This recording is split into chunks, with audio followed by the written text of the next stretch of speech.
2003, I think you launched the initial class that we've just gone through. How do you go from there? What was your experience? Did you know straight away, right, I'm going to franchise, I want to take over? I think it's exactly like you say. There was a big shift in going, well, it's mine and no one can do it as well as me. But also that was part of the process to test it. So it took off obviously really well. There was nothing else out there. And then I thought, okay. And this is in North London, sorry. Yeah, this was in Islington. So I thought, well, let's actually see if I took on a couple of teachers, whether it's me they're buying into, because a lot of the customers knew me, or whether it is actually the concept, whether I do actually have a concept here. Hey, welcome to another episode of the Drive Phase podcast. I'm your host, James Moore, and this is your show about sports founders, leaders, and experts, and the stories behind their business journeys. I'm really happy to be able to bring to you an episode today with Anne-Marie Martin, the CEO and founder of Diddi Dance franchise, and also a board member of the Children's Activities Association. Super interesting conversation, as always, listening to her vision behind the business and kind of the startup story, coming from professional dance into creating her first program, launching that, scaling that, all those challenges in between, and also good hearing about all the great work she's doing at the moment with the CAA. It'd be great for you to check out their website if you're looking to become a member. Any of our listeners that are in the space, especially in the UK, who operate in children's activities businesses, we recommend that you join up. But yeah, hopefully you'll enjoy the conversation, and as always, please subscribe, leave any comments. We'd love to hear what your opinions are, so we can keep making the episodes better. I'm really excited today to welcome Anne-Marie Martin to the show today. She is the owner of Diddi Dance, the national franchise, and also board member of the Children's Activities Association. So welcome to the show, Anne-Marie. Hi, thanks for having me. Appreciate you coming on. Obviously, there's two kind of angles today to talk about. I was really keen to hear about kind of that journey with Diddi Dance, but also the association, all the great work they're doing. But what we normally do for people who don't know you in the sector, anyone listening, we kind of try and get to know you a little bit better and start back when you were little and talk about, I guess, normally kind of your first sporting experience, but I think it feels like dance is probably a better place to start. So coming up, what was your experience of dance? Were you at dance at the age of 2, like with Diddi Dance or not? Yeah, so it was your classic, my mum was looking for activities for me to go to. She took me along to my local dance class, and it really was one of those 2, 3 went along, local dance class, really enjoyed it. She said, I think I tried a bit of ballet, tap and jazz or something. She said, right, which one do you want to do? And I said, all of them. So it progressed from there. I kind of seemed to have a little bit of a talent for it. So my dance teacher asked me to go a couple of times a week, went through to my GCSEs and then did A-level dance. And then I actually went on and did a degree in dance from the Northern School of Contemporary Dance. And during that degree, my dissertation was on dance movement therapy and dance in special educational needs. And so I really enjoyed the teaching aspect of it, although aspirations were become a professional dancer. I was going to say, is that what the degree leads? Is it like everyone on that degree wants to be a professional dancer, or is it more like theory and history of dance? There's lots of theory, there's lots of anatomy, physiology, all of that type of thing. I mean, I'm trying to remember, it was back in the 90s. But it was, I think most of us were there to go on to be professional contemporary dancers, but I think a lot of us also enjoyed teaching, choreographing, working in schools, working in education. So there was a mix of us, but definitely for me, the aim was to become a performer. And, you know, I was lucky enough to do that all around the world and had many years performing, but I always kept some teaching work going as well. Can we speak on just a little bit around the performing? I know you glossed over it a little bit, like it wasn't such a huge achievement, but yeah, what were those settings like? So we talking, was it contemporary the whole time, or how? And I guess for me, someone looking from the outside, what's that journey like? So always hear about how tough it is, and yeah, really tough. And you know, this really, I graduated in 97, so I think it's an even tougher industry now. I think, you know, we didn't have social media. So you wouldn't have had like, so you're I'm just thinking nowadays, I guess it's going to be all social media and showing what you're doing, YouTube, whatever. Like back then, what was it? The headshot and the resume, or how? Yeah, you had your Z card, you'd go along to auditions. I mean, I think flip side, when you're going along to castings and auditions, it's almost like a lot more legwork because you've got to be there. Whereas I think a lot of castings nowadays, they probably just look at your social media and that gives you a little gateway into it because they can see through video how good you are. But I ended up, I was lucky enough to be in a contemporary dance company for quite a while called Jazz Exchange. We would rehearse at the Royal Opera House in London. It was, amazing. I'd get in the lift and Darcy Bussell would be stood there and you're like this. But there isn't always as much money in the contemporary dance company world. A lot of it's through funding and sources like that. So I did end up moving a lot more into commercial work. So again, showing my age, Top of the Pops.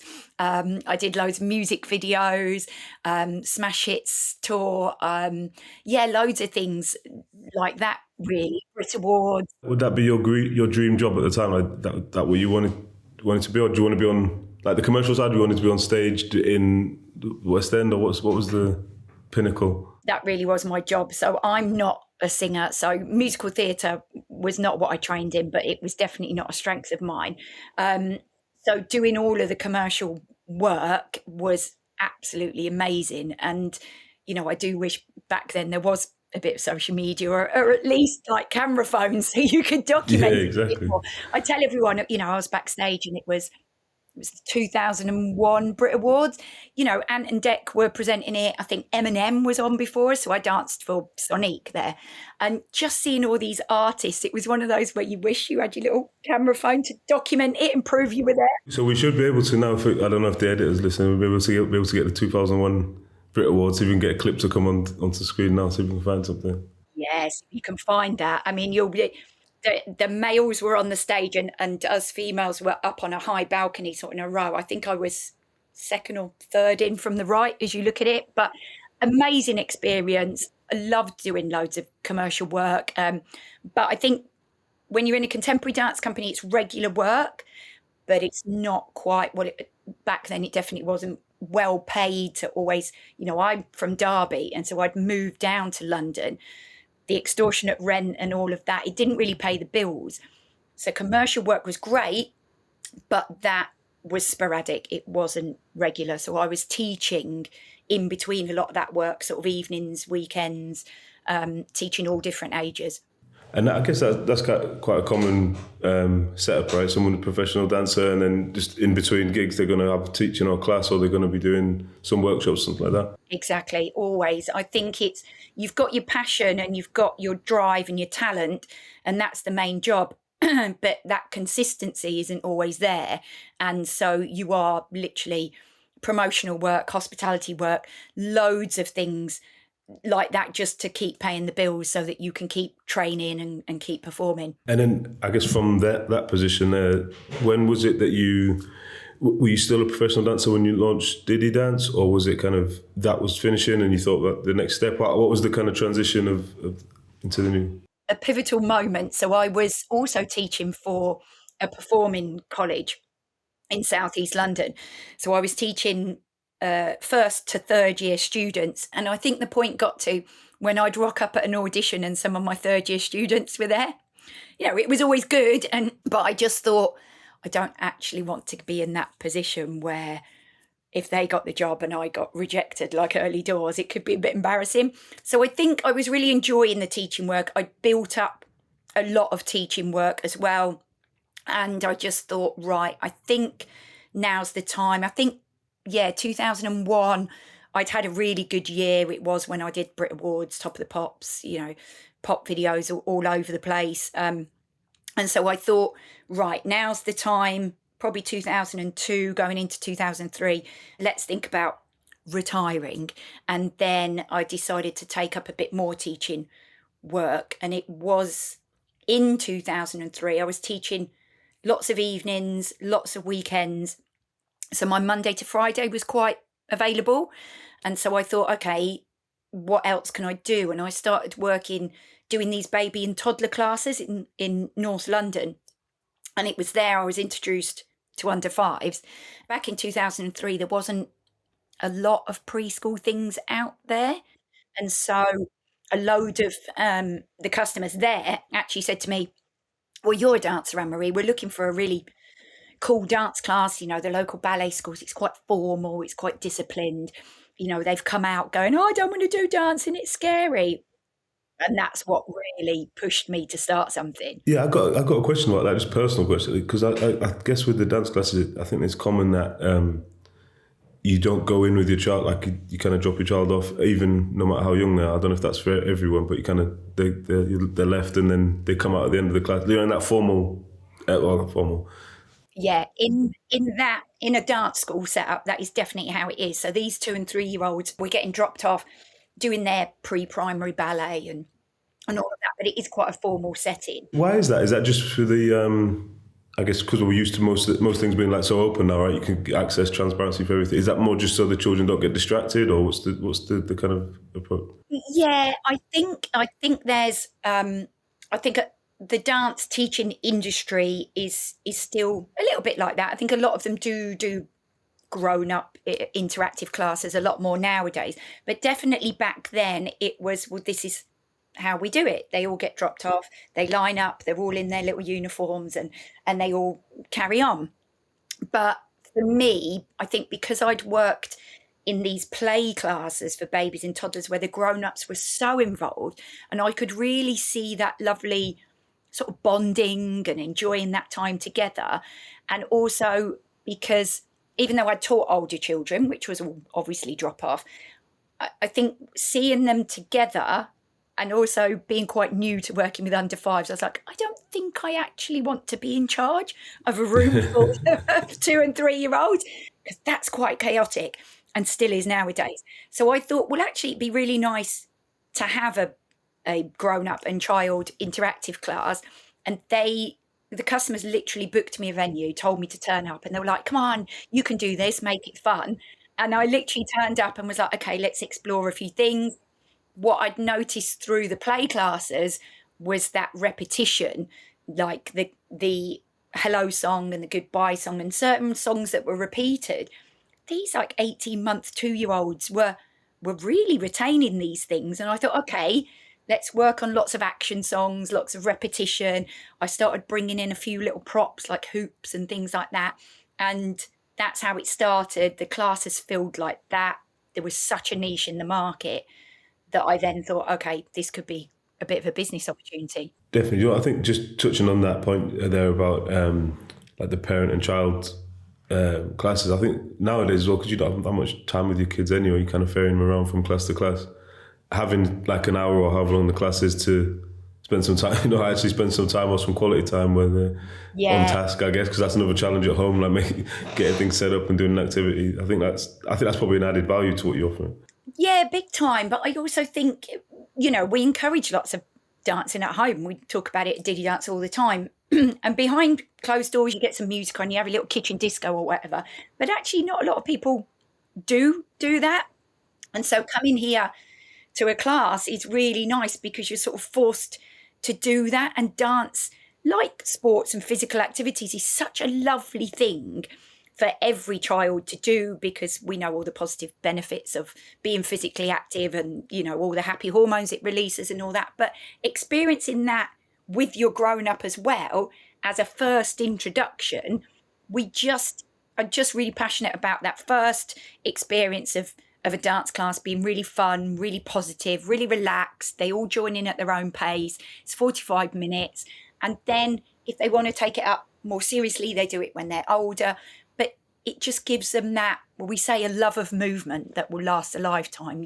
The first introduction is really important, isn't it? Yeah, and that's something like my background, something I'm really passionate about. That first thing, you got the opportunity to kind of switch someone on to something or switch them off for life, because like there's plenty of people who had a bad experience and it was tears, and I'd never want to go back again, and the parents just didn't take them back, and they kind of missed out on that life skill. So yeah, I'm all 100% behind that. So 2003, I think you launched, right? The initial class that we've just gone through. And obviously, from hearing the story, it didn't sound like you had the grandmaster plan to be like, I'm going to do it. It's almost like, feeling your way into it. And then it's taken off. So you're kind of, and I think there might be some listeners in that position now where you kind of hit on something, you've got a great niche, your product or your class is just perfectly pitched for the market, and it starts to take off. How do you go from there? What was your experience from going from there to being like, right, because a lot of the times people might, there's a lot of providers out there, a lot of schools or academies where they would just have 5 classes a week, and I just keep it to a lifestyle, and I'll run my business. I don't want to employ anyone. No one can do it as good as me. Those type of mindsets. What was your? Did you know straight away? Right, I want to franchise. I want to take over. What's on? I think it's exactly like you say. There was a big shift in going, well, it's mine and no one can do it as well as me. But also that was part of the process to test it. So it took off obviously really well. There was nothing else out there. And then I thought, okay. And this is in North London, sorry. Yeah, this was in Islington. So I thought, well, let's actually see if I took on a couple of teachers, whether it's me they're buying into, because a lot of the customers knew me, or whether it is actually the concept, whether I do actually have a concept here. And was it Diddi Dance at the time, or was it Anne-Marie dance class? Yeah, no, it was called Funky Feet. And this is a big learning curve. Big learning curve, people. I called it Funky Feet without doing any research, bought the trademark, so spent money on the trademark because it did exist. And then when I went to franchise it a few years later, when I spoke to a franchise consultant, they said, okay, so obviously when you bought the trademark, there's no other Funky Feet dance classes out there, are they? I was like, well, it doesn't matter because I own the trademark. And they went, yeah, but if they were already operating before you bought the trademark, it doesn't matter. You can't stop them using the name. I was like, uh-oh. Anyway, quick Google showed hundreds of... How many? Yeah, I was going to say. So I was like, okay, so that's money down the drain. So being the performer that I was, it was drama. It was my business is over. Yeah. And my consultant was just like, we just need to change the name. That's all we need to do. I was like, okay. And it literally, I sat down with them. It was about 10 minutes. And I was going, okay, well, actually, maybe we should have dance in the name. I like alliteration. They're little, they're diddy dance. And it was literally that quick. And that's how I then did a Google search. No one else checked it this time. Yeah. Then I trademarked again. And actually down the line, I managed to sell on the Funky Feet trademark to someone else anyway. But when I was growing all of that, I thought, let's test it with a couple of teachers. So I trained them up on the lesson plan that I'd got into place. And then those classes went well as well. Then I thought, because I was actually living in Southeast London, I thought, right, let me test a few different areas. I think I went to Dulwich next because I was teaching for Stagecoach, I think, at the time. So I thought, look, I know a load of families there. If they've got, because Stagecoach starts even early stages about 4. So I thought, if they've got any little ones looking for a class, I can let them know. So I started it in Dulwich. That went well as well. So I did that for about 3 years, bringing on teachers, opening new areas. And when I really realised, okay, the concept seems to work everywhere, it also works without me in the mix, training up teachers. I'd heard about franchising and I thought, okay, I think I want to look into this. And so I went to the franchise consultant. They helped me with like my disclosure pack. You have to have all these different things. They did a feasibility study of can it work and can a franchisee make the same money you're making? And that is when I thought, okay, let's scale this. Let me get these experts to help me because I had no business background, no business knowledge, but I was a hustler. I'm used to rejections. I'm used to going to auditions and, getting laid off. So it was, I knew that I had the drive and the passion to do it. I brought in the experts to help me franchise it. And that's when it was 2006, I did what's called pilot franchising. So I took on a few friends outside of London to help me test the concept out there and what I needed to do. That was going to be one of my questions as a couple, but with the recruitment of you recruiting the dance teachers, did you find 2 to 4, that skill, because obviously you're really highly trained and that skill level required for 2 to 4 probably isn't dancers, so it's more like the entertainment of the group, right? But so did you find it difficult to find people with that would match your energy or the way you delivered it? Was that difficult to begin with? Not to start with, because I think, having been a performer, my circle of friends were all performers and ex-performers. So I took on, I think it was 3 or 4 friends that had all danced before. I think Chester, who's still with me now, Essex, Woking and Twickenham. And so I said, right, do you want to help me test this? And I knew they had the right performance, energy and level. And I had to then figure out how I, as franchisor now, would train them up, keep motivated and keep supporting them. And so that was easy. But now in the network, we find that actually dance teaching isn't needed. And almost in a way, some of our franchisees who haven't had that formal dance teaching training are a lot freer and a lot easier working with this age group. I've interviewed loads of dance teachers and they come and watch a class literally with horror in their eyes because these little ones are just all doing their own thing. They're just expressing themselves, right? They're all doing it at their own pace. And, it's great because last week they didn't do anything and this week they're doing this. But they sit there with fear and just like, this is not the formal dance class I am used to teaching and therefore it's not for them. So I look now really for people who have got the energy rather than tick boxing of teaching qualifications. No, for sure. I mean, one story I heard before, just because we're talking franchising, a friend of mine, he was getting a franchise in, I don't know what it was, I think it was a Chinese restaurant or noodles restaurant or something like that. And one of the things was, I don't even know if you can do this or not, but it was like they were discouraged from employing Chinese chefs because it's all standardized, right? So this is the formula for how to make this meal. So then if they're like naturally skilled to make this food, they'll kind of like start throwing in whatever and making it their way, not and kind of messing with the recipe. That's a good point. Yeah, I think that is it. I think there's, not so much now. Yeah, I've got 21 years experience doing diddy dance now, so I don't think people that we bring on now necessarily would question it. But in the early days you would, not even franchisees but certain dance teachers you'd employ, they'd come on, they'd be like, well, that doesn't work, does it? So I'm going to do it my way. And you're like, it's one of those, trust the process. This has been tried and tested, and over the years we've worked with child psychologists, early years movement specialists. We've done so much extra training and child psychology and development work that actually what we are doing in the flow of the class is perfect for this age group. So the whole point of franchising is if you've got this passion, we can give you all the training and knowledge and guidance and support. You don't have to have all of that yourself. That's the whole point of coming in as a franchise. Yeah. And in terms of, I guess the offer now for Diddy Dance is 2 to 4 year olds. It's like a weekly class. What's the setup and kind of how does it, I think it's about 40, is it 40 locations you're in? Yeah, so we do baby and toddler classes now. And actually we found over the years, it always used to be 2 to 4 year olds, but over the years we found as soon as they're really steady on their feet, they are following instructions like little sponges.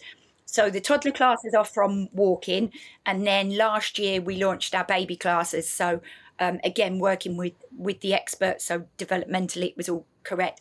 It is a lovely time with the parents, again, doing lots of movement-based things so that their vestibular and proprioceptive systems are really developed as they are moved around the space rather than independently moving a bit more. So we do babies and toddlers. We do, and their community classes out to the public. We do intergenerational classes. So we go and do the sessions in care homes, whereas the benefits to the residents is unbelievable. You've probably seen it on loads of programs and they're all sat there and I don't want to do, what are we doing this for? And then after a few weeks, they're like, their posture's great, they're loving it, they're getting up and all of that. We go into nurseries, preschools, children's centres, So yeah, we do. We have quite a range now. Awesome. And I was going to ask you, like, how tempting is it to go, and obviously kind of stop at 4 and you've got the intergenerational stuff, but how tempting is it to be like, right, well, we could be another dance school, like go into like primary school, teenagers. Is it tempting to look at that or not? Yeah, go on. I've got experience, and we did used to have a 4 to 7-year-old lesson plan. But I think then, once you then launch into over 4s and 5-year-olds, I think it's a very different discipline, drop off. And then it's a very different way of teaching. And I was finding bringing in then the discipline wasn't really what we were about. We'd done so much work and training on under 5 development and really being specialists in that age group that actually I didn't want to dilute it. And there's so many dance schools out there that actually it's really nice. Some of the franchisees have got their own dance schools as well. So it's a nice feeder to their dance schools, or they make really good relationships with the local dance schools so that once they hit 4 or 5 and they still want to carry on dance, it's like, great, I recommend this dance school. So it's nice just doing that, actually. Just hearing the story, it feels like you had the consultant and you've gone out and found people to create that support network around the business. This is good kind of segue into talking about the Children's Activity Association. You almost went and kind of created, not created your own, but you had that kind of network. How does that look now in terms of being a member or being a board member, and what's the offer from the Activities Association now to anyone who wants to kind of join? So I think for me as a franchisor, and I think anyone who runs their own business, it can feel a bit lonely, and you're a little bit like, oh, who do I reach out to, and who can I chat to? Because if I chat to too many people in my sector, are they competitors and are they not going to help me? And I think actually the pandemic was a big turning point for that, because especially when all the guidance came out, we were all just like, I don't actually know what guidance relates to me. Out of school guidance, early years guidance for settings, which we're not a childcare setting. And there was so much to bring together. I mean, I was a founding member of the Children's Activities Association many, many years ago when it first started. And so I was always passionate about... When was that? Sorry, was that like you'd already been quite established by that point, or do you know when it was founded? Yeah, I can't remember. Oh gosh, I should know this, but I can't remember the year it was founded. Quiz question. Going to get struck off the board. But so I became... But I mean, you were quite established already in terms of like your operation. And yeah. And so even just coming together with some other activity providers was really nice. They were all in, like Water Babies was on there, Tatty Bumpkin, Creation Station. There was lots of us, Tumble Tots, all coming together, but doing different activities. And it was really nice coming together and chatting about common things and also wanting to help the sector. So back in the early days, it really was about let's help everybody in the sector, but let's actually try and standardise everything. Anybody can start a children's activities. There isn't, I think parents presume we're Ofsted regulated, which, unless you're a childcare provider or in education or drop off, it isn't the case. I think that the industry didn't really have a board that were the governing body to really help ensure standards were being met. So I was really passionate about, because I didn't follow, in the dance world. I was going to say, would you be looking towards like, was it IDTA and that type of stuff, which you're no word like teaching IDTA. So I did IDTA as a child, but I didn't do any teaching qualifications through them. I went on to A levels and a degree instead. So I couldn't have those stamps of approval because I wasn't teaching their syllabus, but I'd had just as much, if not more, teaching, training and, child development. Experience as well, yeah. And all the experience, if not more. And so I was like, but I want that stamp of approval. I want the market was getting a little bit more competitive. I wanted to make Diddi Dance stand out a bit more. I wanted parents to have that trust in us. So when they were founded, I said, yes, I wanted to do that. And they had an accreditation program where you could have everything checked, your policies, all your documentation, all your compliance, and then all your lesson plans, your delivery, your qualifications, your training was all checked in a self-regulating way to give you a stamp of approval. The Children's Activities Association gives you the gold mark of approval. And I was like, I love that. We're members of EMD UK, of One Dance UK and other ones, but this was like this first stamp of approval to say that we're safe and regulated. And then as the years have gone on through the CAA, especially, as I say, when the pandemic hit, that collaboration, that support was needed even more than ever. And it was not long after that I went onto the voluntary working party for the CAA to try and help figure out the guidance to help everybody in the sector running different activities, how to proceed. Social distancing with toddlers was interesting. But then after that, I thought, yeah, I'd actually like to apply to be on the board. And I'm really glad I did, because the work that we're doing to support that sector is really important, because activity providers can still feel really alone. And when you are working, especially with young children, you do want to ensure that you're running everything really safe, safeguarding, all of those things when you're bringing people on, the safer recruitment. And so we wanted to raise standards and help support everybody to be their best activity provider, but also bringing everyone together to have a say. So we say we're like the voice of the sector now as well. What's the membership like at the moment? How many organisations are part of the association? And members is really good. We literally, I should probably know the exact figure, but we've got hundreds and hundreds of members. But a lot of those are franchise networks. So when you put it out to there, we're into the thousands. But there are tens of thousands of independent activity providers across the UK, tens and tens of thousands. And so we are actually only tip of the iceberg.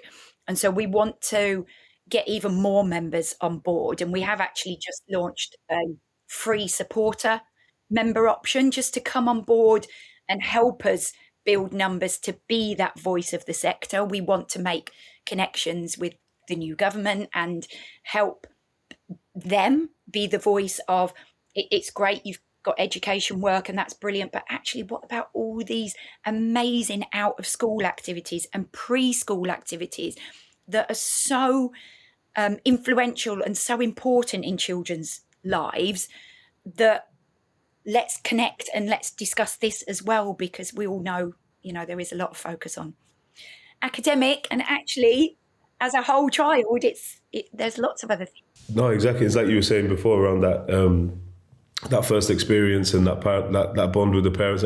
All those things are kind of, maybe, I don't know what you think, but maybe they're taken for granted that's what happens with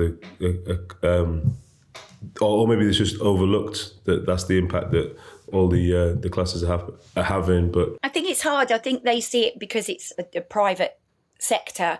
There's lots of push again in the early years, but again in your childcare settings and all the extras that they're doing on free breakfast clubs and all of those sorts of things, it's still education establishment based, whereas actually we want to start having those conversations of outside the school, outside the childcare. There is still so much that we can help with to help all of these firsts, help that child development, help us build a confident and well-rounded society, so that, whether it's obesity levels or whether it's mental health and all of those things, we know physical activity, all of those out of school activities really contribute to. Yeah, setting those good habits early on for life. What's the biggest challenge right now? I guess I know different organisations have different challenges, but kind of if you're looking at themes that you're seeing with CAA, is it like access to facilities? Is it like recruitment? What's the thing that the members are coming up against? Or if there's more than one? I think lots of our members are. I'll be completely honest. I do think especially in the early years, the market is quite saturated in some areas. So I think activity providers are struggling to fill classes. I think lots of them that have been going a long time, marketing, social media is very different nowadays. When I first started Diddy Dance, I'd go home on me clip art and me Word and create some flyers, print them off and hand them out. Whereas now, it's how can I market on social media? What should I be creating? What are the algorithms like? How am I doing paid ads on Facebook? So there's lots of support we give on marketing, lots of support, but it is also ensuring, especially, after recent incidents, it's ensuring safeguarding your policies, your procedures, supporting activity providers on all of that as well, because I think people can feel a little bit lost. What should I be doing? What new legislation has come out now that I should be aware of? That's where I think being part of an association or a self-regulating body is really good to do, because we find that members then feel a lot more supported and can help get those customers, can help grow their businesses, can really help even scale them up as well and franchise them. Yeah, in the I know there's a lot of talk and a lot of support going in from government around the like you mentioned, breakfast clubs, wraparound childcare, things like that. Are you seeing your members kind of moving towards that? Maybe just because it's difficult, right? You have your business model, but then if there's an opportunity there where you think you can add value, I think a lot of your members or a lot of the sector would think, right, well, we do a great job here, maybe we can help there, but it's kind of making sure they've got everything, get all the ducks in a row before they jump into something different. Yeah, and I think we do a lot of work with childcare providers and schools to say, look, if you want to bring the specialists in, whether it is sports or dance or drama or singing, phonics, whatever that is, and it can be a minefield to find qualified, correct, accredited providers. Well, if they're an accredited member of the CAA, then we've done that for you. So it's helping the schools bring in the correct specialists, because, I think it's a big arm of our business. As in the preschool sector, it's great to go in and do sessions into nurseries and preschools. I think those that run activities for older kids going into schools or doing their after school provision is great as well. But if you've got that badge of accreditation, then that is great, because then the work that the school needs to do is already done for them. Safer recruitment, DBS checks, all of those things as well. Because if we are going to increase all of that wraparound care to help working parents, then we can't expect the teachers to be doing all of this extra work. We already know, I'm married to a teacher, so we already know all the extra work and the ridiculously long hours that they do. It tends to get landed on the school, right? The new stuff tends to be the school's responsibility. Are they having to run all the after school activities? Are they having to then suddenly figure out how to run a dance lesson in their primary school class? If they can get access to funding and bring in the specialists, then that is bringing the best activity providers into those settings for the children. Yeah, for sure. And I'm just thinking about the offer there, like just a few little bits you mentioned. They're not necessarily also not difficult to do, but when you're running a business or you're maybe still out teaching, processing a DBS check for someone or doing so, like those things that you can handle for them and lighten the load a little bit and take the things off their plate that they never really wanted to do to start. They didn't start a dance school to be doing the DBS checks and that, but they know it's important, right? So that's where they're going to join. Absolutely. We've got some brilliant partners at the CAA as well. So we've got personnel checks that can do all of their DBS checks for them. Morton Michelle are our partners for insurance. Other providers are out there. But it's having those experts as partners to the CAA as well is really important, because then when the members come to us asking these questions, it's like, great, there's your expert, go and ask them. Just figuring out, what public liability insurance do I need? And what levels of checks do I need to bring in a teacher? All of those things, we've got the experts as partners that can help guide them. Yeah, definitely. I think that new membership level, the supporter level, right? I think that one, especially for people just starting out, because I know, anecdotally, if you're just starting as a one man band, one woman band, and it's like, that's another cost. A membership, I've only got one class running. I'm not like, but that's probably when they need the support, right? When they're very just getting started, so they don't make the mistakes. You could help them out there. Absolutely. Yeah, you're coming together. You get access to certain things as a supporter, but you get to join the Facebook group where you can ask loads of questions, and all the members come and support each other.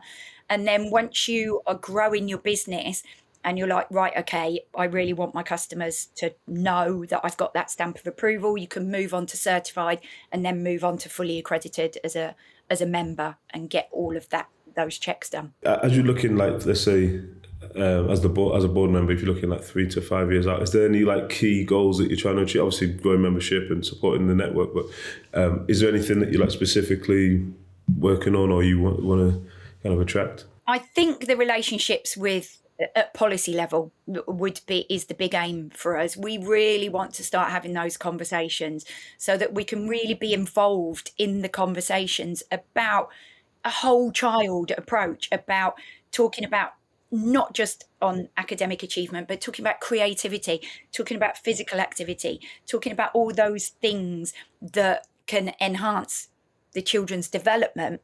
I think that is really a big aim of ours. And obviously grow the membership, be able to support tens of thousands of activity providers instead of a few thousand.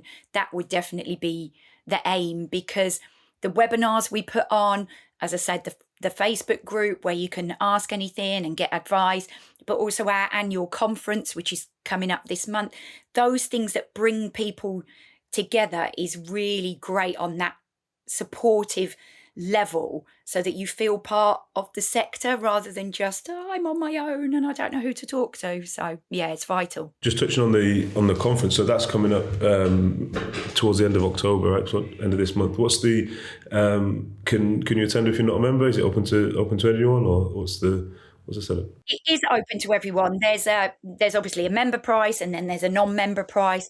But this year it's great. It's on the 25th of October, and it's at the Royal Armouries Museum in Leeds. I mean, we've been at some great venues, but this venue is amazing.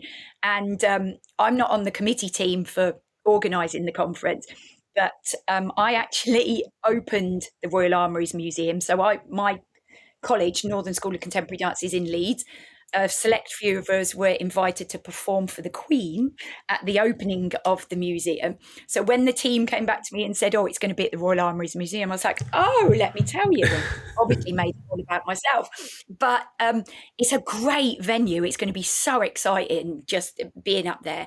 We try and have them all over the country, but there is a full packed agenda of marketing, of policies, of support, recruitment, great guest speaker, keynote speaker at the end, Jane James from Little Voices. It's so inspirational. But really, the whole day is not just about the learning and checking that you're doing everything properly. It's about that support. When you come together and you start having those conversations with other activity providers, even in different sectors, that's when you realise you're not alone, and everybody's doing the same thing and probably got the same struggles and probably got the same issues that you have. But once you share those things, it's a lot easier to run your business. No, definitely. I always feel as well, those type of conferences, I guess I'm imagining that all the business owners coming together and then just getting re-energized, going back to their business with all new ideas and having got stuff off their chest and stuff. So we'll obviously put the links in. By the time we go out, it might be a little bit close to the day, but hopefully we'll get a few extra attendees. Just wrapping up, we normally ask all of our guests just like a bit of a couple of questions that are a bit more, switching gears a little bit more personal. In terms of, not too personal, but in terms of what you do on a day-to-day basis, are you running different hats? So you're running a franchise business, 40 franchises, you've got your board duties and other things. What do you do to kind of keep yourself at top performance, or just to make sure that you're not getting overwhelmed or burnt out or whatever? Do you have something that you kind of lean on? There's lots of things. I juggle a lot, and lots of people say to me, why are you doing all these things? And I think for me, I'm a naturally busy person. I'm very much a doer. We did some colour personality webinar last week. I'm a yellow personality, which is creative and positive. And I think for me, it's about playing to your strengths. It's about building a team that have the skills you don't. So a lot of the admin work, a lot of the recruitment work for our franchise network, a lot of the day-to-day social media of our national accounts. I've got a team that do all of that, so that I can focus on what my strength is, which actually is still teaching. So I still teach 11 classes a week. I love doing all of that. And it sounds like a lot, but that's just little 45-minute classes. And I think for me, even at my age of 49, I love being physically active. And I also find it's a definite positive on my mental health. I love moving to music. I love working with this age group. And so I noticed it in lockdown when I couldn't do that. I noticed it post my two pregnancies, having my children. I wasn't dancing. I wasn't physically active. And I definitely noticed that. So that's my strength. I try and keep active other ways as well. But I think for my personality, I do enjoy being on the go and keep in being active. And everybody has their own strengths, but you should definitely explore your strengths, focus on those, and don't apologize yourself up for not having every skill there is out there. Bring those people in to help support you for the things that you can't do. No, I like that. I don't know if you answered it already. I know we asked you one last question, which was just about just reflective and a bit of advice. You probably say it to some of your new recruits, new franchisees. But if you're going back to when you first started out in business, or just speaking to your younger self, is there one piece of advice that you'd give yourself, or you maybe pass on to younger people now when you're speaking to them? It is definitely go with your gut, believe in your passion, but it is definitely sort of echoing that of, don't beat yourself up to have all the answers. Especially when I first started franchising, I was very much like, well, if people have bought into the franchise, then every question, whether it's Diddy Dance related or not, I must know the answers. And I'd really beat myself up if I didn't. And actually, it was the pandemic that taught me, I don't know the answers here. I don't have a hotline to Boris Johnson, who wants to. I'm figuring Might have this been partying out. at the time if you rang him. Yeah. Yeah, because I'm on the phone. Wouldn't have answered anyway, would he? So I didn't have the answers, and it was really refreshing to be able to say, I don't know. So definitely, I would say to my younger self, don't panic about not having all the answers. You can figure this stuff out. And especially nowadays, if you are launching, Google is your friend, the internet, social media, even TikTok, you can learn YouTube, yeah, exactly. It's all on there. Yeah. You don't beat yourself up. You can figure it out. Right. No, well, thank you for being so transparent with us, and it was great talking to you today. And hopefully, everything goes from strength to strength with the business, and with I'd even get on to speak to you about kind of expansion and what's next with Diddy Dance. But I'll have to get you back on again and talk all about that. That's a deal.